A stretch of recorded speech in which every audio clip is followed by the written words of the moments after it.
I rise to take the ACT Party's call and speak to this anniversary day in Mount Maunganui, which was like no other before.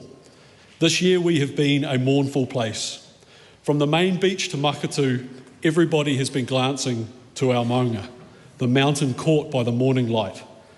This place, Mauo, the hot pools and its campground, have been a holiday site for generations, a place of recreation, our landmark from sea and land.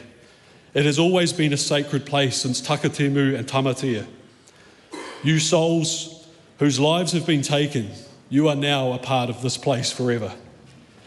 Papamoa and the Mount are a long, thin coastal strip connected by the same unbroken beach.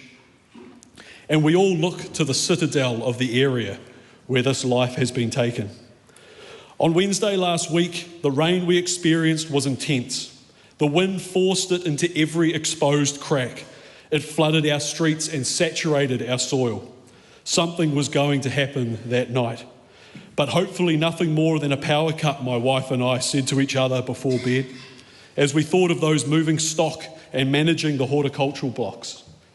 But the next morning though, even when the rain had stopped, it was clear that something much worse had happened.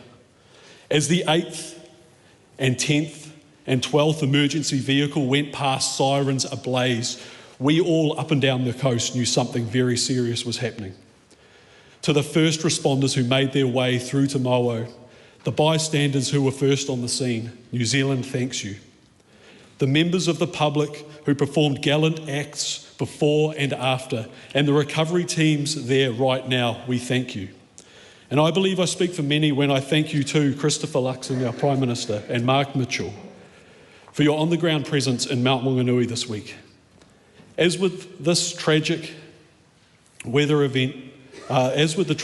events of Cyclone Gabrielle and the Auckland anniversary floods of 2023, we in Mount Maunganui and Papamoa now see too the raw earth and broken lives that these isles have faced and will continue to face. On the corner of Leinster Ave and the mall at Pilot Bay, as close to the cordons as it will be allowed, the site is a site of flowers and remembrance. It's acting as a gathering place. Many people have visited this site because this tragedy is also a national one. It is a place full of bouquets and messages. There is also a Swedish flag there. Being there feels sombre.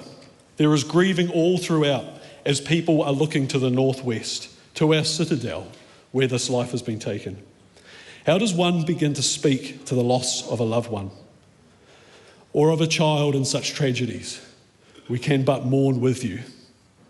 Slips have affected this land since it rose from the sea, bush-clad hills as well as pasture. Without a doubt, trees, their deep roots stabilising the earth, hold back geological change. But with many old slip sites around the hills paying homage to our past events.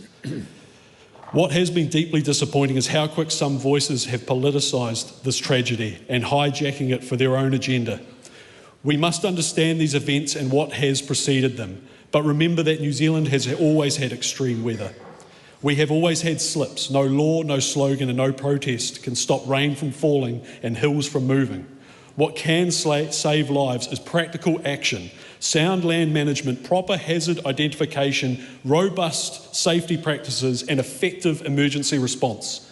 Those are the questions that matter if we want fewer families grieving in the future. None of them involve trying to change the weather. What happened in the Mount was a tragedy. People lost their lives, families are grieving, and that must come first. And if we are serious about honouring those who died, we will focus on evidence, engineering and preparedness. Accountability, not ideology.